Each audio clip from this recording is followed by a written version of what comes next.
বাংলাদেশকে দুর্নীতিমুক্ত রাষ্ট্র করতে হলে এই যে নির্বাচনের সময় এই যে বাণিজ্য হয়, নমিনেশন বাণিজ্য, এটা যদি বন্ধ না করা হয়, মনে করেন কেউ 5 কোটি 10 কোটি 50 কোটি টাকা দিয়ে একটি দলের নমিনেশন কিনলেন, তার টার্গেট থাকবে আমি এমপি হই, আমি 500 কোটি টাকা 1000 কোটি টাকা কামাবো।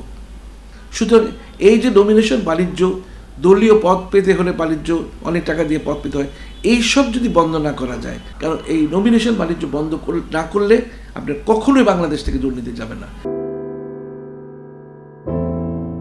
জামাতের আমির সাহেব বলেছেন বাংলাদেশ সেনাবাহিনী এবং জামাত ইসলামী বাংলাদেশ এই দুটি পরীক্ষিত দেশপ্রেমিক শক্তি। এই বিষয়টিকে আপনি কিভাবে মূল্যায়ন করবেন? আমি এইভাবে মূল্যায়ন করতে চাই যে আমাদের দেশপ্রেমিক সশস্ত্র বাহিনী আমাদের সম্পদ, আমাদের গৌরব। এ ব্যাপারে কারো কোনো দ্বিমত নেই। কারণ বিভিন্ন সময় আমরা মুক্তিযুদ্ধের সময় বলি, আমরা এই জুলাই আগস্টের যে বিপ্লব, এই বিপ্লবের সময়ও সেনাবাহিনীর ভূমিকা অত্যন্ত প্রশংসনীয়। সেনাবাহিনীর প্রধানের যে একটা ভূমিকা ছিল এই ফ্যাসিস্টের পতনের পক্ষে, কারণ ফ্যাসিস্ট হাসিনা বারবার সেনাবাহিনীর প্রধানকে, নৌবাহিনীর প্রধানকে, বিমান বাহিনীর প্রধানকে, পুলিশ প্রধানকে চাপ দিচ্ছিলেন যে আরও গুলি করো, আরও মারো, হত্যা করো, যাতে করে ওরা পিছিয়ে পড়তে পারে। কিন্তু আমাদের দেশপ্রেমিক সশস্ত্র বাহিনী এবং আমাদের সেনাপ্রধান কিন্তু এই কাজটি করেননি। তবে যদিও অনেক লোক যদি মারত, তারপরে আমরা কিন্তু এই স্বাধীন হতাম ফ্যাসিস্ট হাসিনার হাত থেকে। আমাদের দেশপ্রেমিক সশস্ত্র বাহিনীর প্রতি রইল আমার লাল গোলাপ শুভেচ্ছা।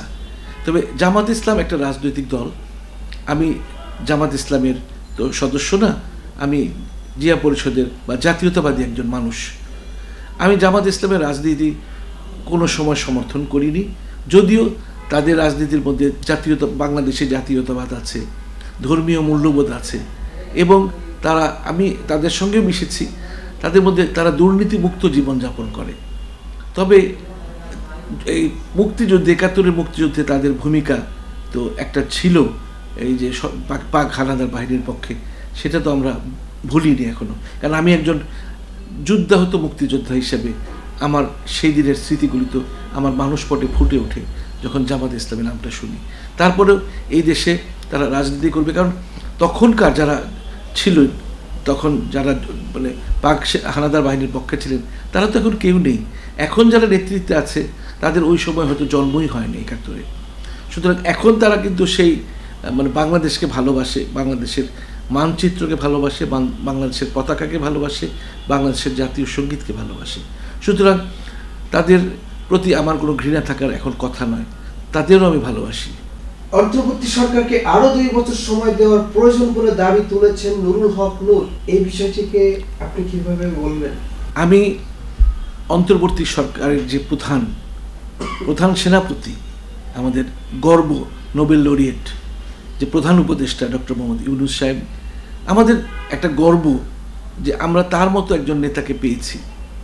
এবং তিনি কিন্তু মানে সারাক্ষণ এই দেশটাকে কিভাবে নতুন করে সৃষ্টি করা যায় তার জন্য সে চেষ্টা করে যাচ্ছেন। কারণ ফ্যাসিস্ট হাসিনা এবং তার দোসররা দেশকে একেবারে শূন্য করে দিয়ে গেছে, রাজকোষ শূন্য, সব জায়গায় লুটপাট তারা করেছে, মানে বিভিন্নভাবে তারা দেশটাকে একেবারে শুষে খেয়ে ফেলেছে। আমরা দেখেছি ফ্যাসিস্ট হাসিনা, তার ছেলে জয়, তারা $5 বিলিয়ন সরিয়ে ফেলেছে, আরও অনেক টাকা সরিয়ে ফেলেছে। তার ভাগ্নি টিউলিপ লন্ডনে বসে $4 মিলিয়ন আত্মসাৎ করেছে। তো এই যে শূন্য রাজকোষ নিয়েই কিন্তু আমাদের ডক্টর মোহাম্মদ ইউনূসের যাত্রা শুরু।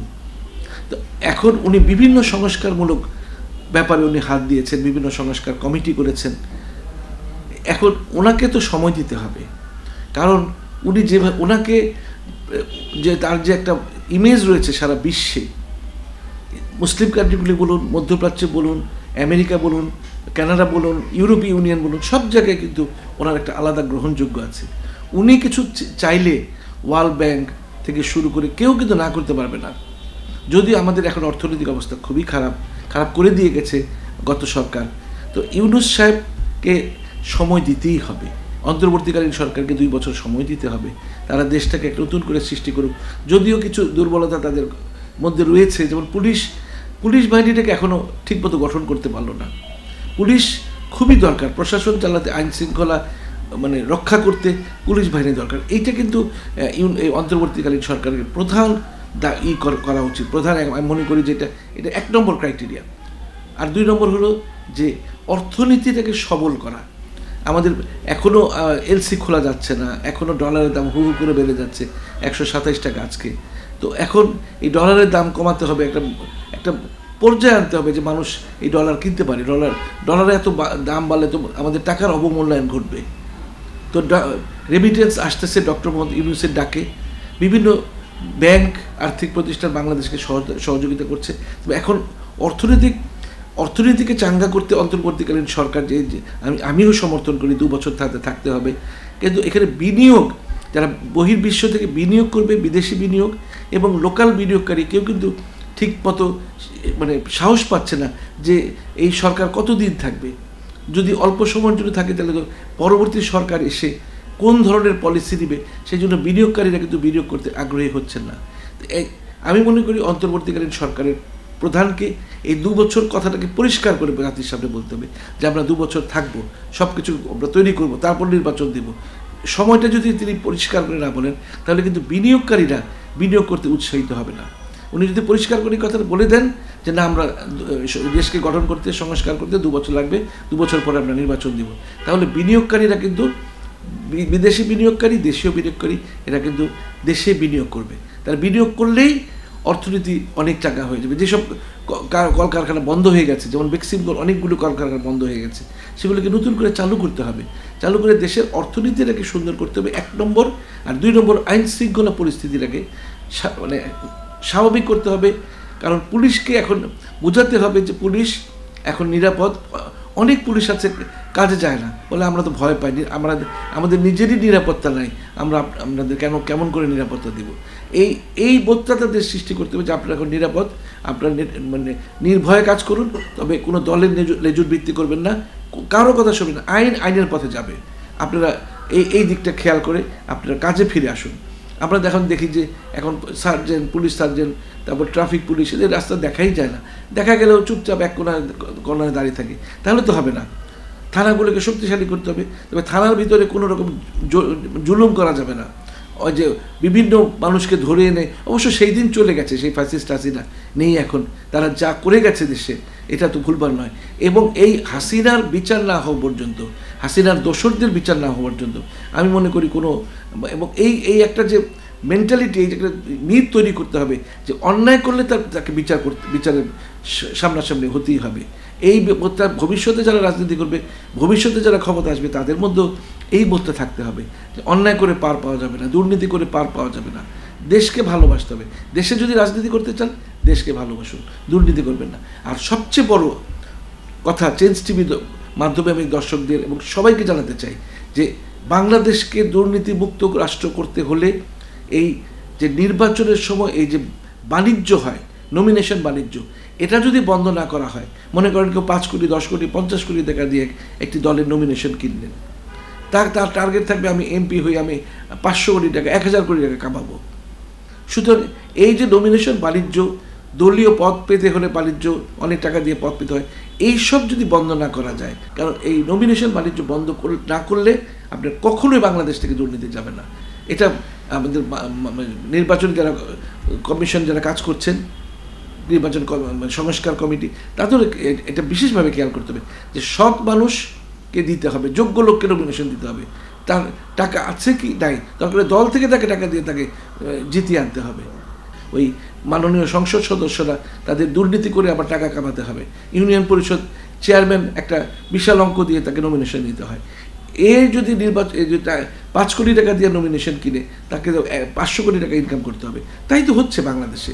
এগুলো বন্ধ করতে হবে। এগুলো হচ্ছে সবচেয়ে বড় আমি মনে করি সংস্কার। কারণ দেশকে দুর্নীতিমুক্ত না করতে পারলে 2 বছর কেন আরও বেশি সময় আমরা দিতে পারি অন্তর্বর্তীকালীন সরকারকে। দুর্নীতিমুক্ত করতে হবে দেশের অর্থনীতিকে সমৃদ্ধ করার জন্য, আইন শৃঙ্খলা পরিস্থিতি বাড়াতে হবে, দ্রব্যমূল্য কমাতে হবে। এগুলো না করলে কিন্তু আমরা এই নতুন দল করে নির্বাচন করে কোনো লাভ হবে না। এই এক সরকার আসবে, আরেক সরকার আসবে, এভাবেই দুর্নীতি চলতে থাকবে। সুতরাং দুর্নীতি বন্ধ করতে হবে। এটা হবে আমি অন্তর্বর্তীকালীন সরকারের মাননীয় প্রধান উপদেষ্টার বিশেষ নজর আকর্ষণ করতে চাচ্ছি এই কথাটি বলে। বিএনপির পেছনে কেন হুজুররা দলে দলে ঝাঁপিয়ে পড়েছে? তারা কি বিএনপিকে ক্ষমতায় যেতে দিতে চাচ্ছে না? আসলে বাংলাদেশের রাজনীতি, যে রাজনীতির মাঠ, আমি তো স্কুল থেকে রাজনীতির সঙ্গে জড়িত। সেই স্কুল 9-10-এ আমি মনে আছে, স্কুল ফাঁকি দিয়ে সে আইয়ুব খান বিরোধী যে আন্দোলন, সেই মনে আছে, অল্প বয়স তখন, আইয়ুব মোনায়েম 2 ভাই 1 দড়িতে ফাঁসি চাই, এই স্লোগান নিয়ে মিছিল করেছি। তারপরে স্টুডেন্ট লাইফ, তারপরে অনেক কিছু, অনেক সংগঠনের সঙ্গে, রাজনৈতিক সংগঠনের সঙ্গে জড়িত ছিলাম। বাংলাদেশের জাতীয়তাবাদী রাজনীতি করেছি। আমি মনে করি যে বিএনপি নামক দলটি শহীদ জিয়ার আদর্শকে ধারণ করেই তো এই দলটি তৈরি হয়েছে।